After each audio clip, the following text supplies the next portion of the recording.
It looks to me that handling professionally, doing what you need to do with the laser is completely different than what you do with the scalpel. As a dentist or periodontist, we train to do it old-fashioned way with a scalpel. And as technology coming on the market and FDA approves this technology, we all obligated to learn it. But if it makes patient lives to heal, we obligated to invest in the technology.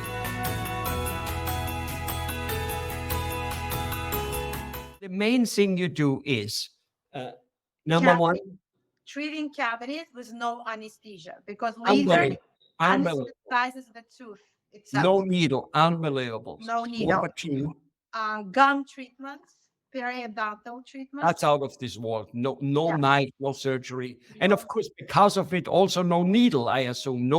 No anesthesia needed, right?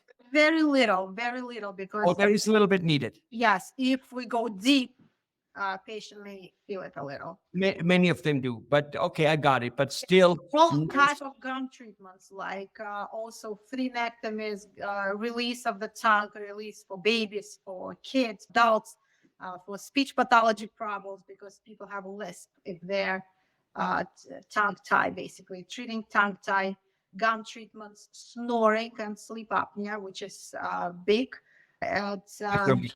Yes, it does skin rejuvenation, rosacea, Botox, and fillers in non-injectable way. Correct. Let me ask you something on the periodontal disease.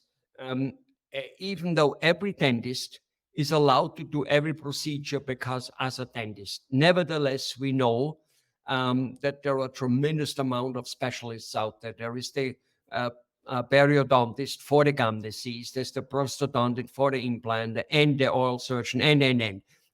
So would a patient, when he does the laser gum, is that performed very easy by a normal dentist, or should the patients there still also like be treated by a periodontist, or what are we talking about here? It's a choice of the patient, because I also went back to NYU to specialize, and I specialized in placement of implants, surgical prosthetic part, and bone grafts, and gum treatments.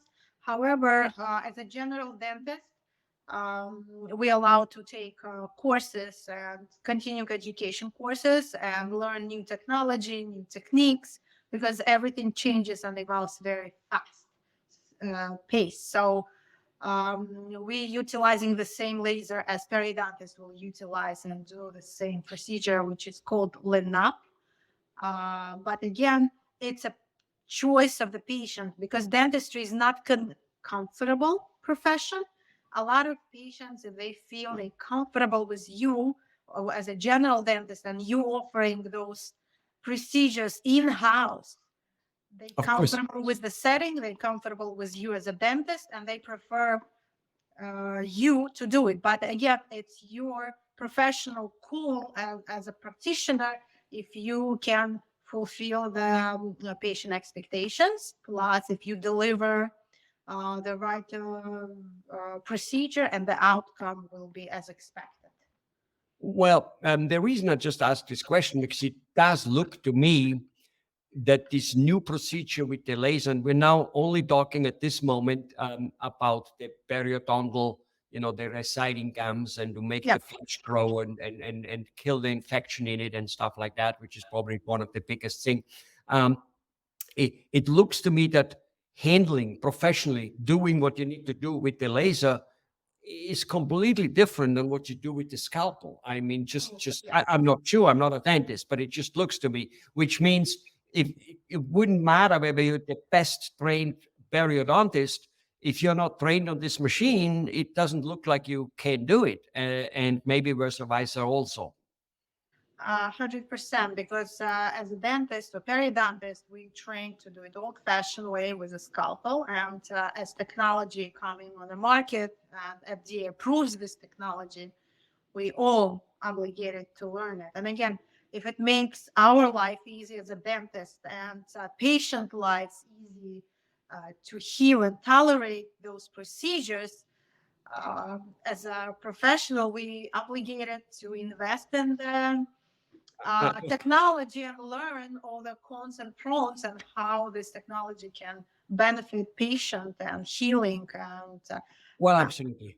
it's simple because we consider it a healer. So you Yeah, do yeah. your best to meet the expectations and fulfill your duties as a Well, doctor. absolutely. Well, it's a little bit like let's go 20 or 30 or 50 years back, the X-ray machines.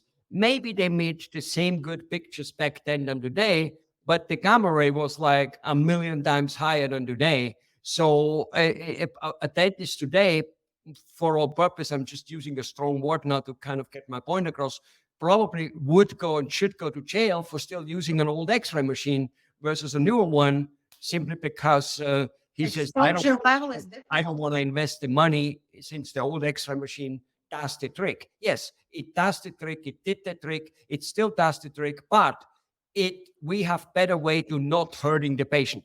Do no harm is after all the mantra of a doctor, right? Foundation of all doctors.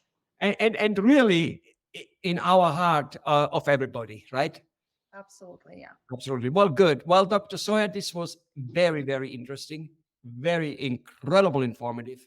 Uh, the fact is, we need to talk again about it, more detail about every single one of them, more angles about everyone. Something we cannot do in one chat, because this is, I personally believe, literally too important. This is the artificial intelligence of dentistry to a very high degree, and technology, as you say, it moves so fast. I'm somehow connected to doctors and dentists a fair amount due to my own activities, and frankly, what you just taught me today is groundbreaking even for me. So I know that there's about, out of the 350 million Americans we have, give or take, probably 300 million don't know about it. Would you, am I way off? Not really, tell you the truth. The machine is there and it does its magic. We just have to implement it. And the more people know about it, the better they get served themselves. They have a choice, and it's all about your choices. Well, I mean, I'm very sure. I mean, the choice, here's the scalpel. I'm going to go into it with it. I'm going to hammer a little bit around. You're going to bleed a lot, but don't worry. You are unconscious anyway. You won't notice it. And, or like, yeah, you're going to feel a little thing. And in 2 hours, you can go out, you can eat. You want to eat a steak, it doesn't matter. You're going to be fine. Yeah, I can see the choice is going to be very hard for most people.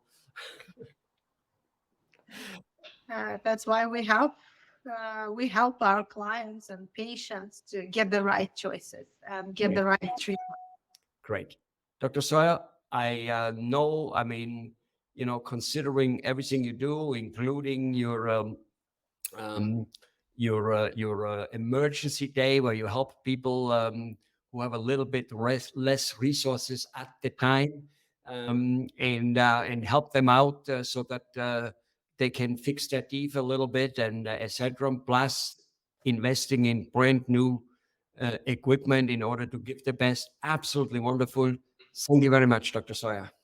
Thank you for your time, and it's my great pleasure. I'm very excited about this day when we can give back to our community and thank people around us for being there and helping us and supporting our country, I guess, and serve our country in any way we can. Beautiful. Bye bye, Dr. Sawyer. Bye. Have a good day.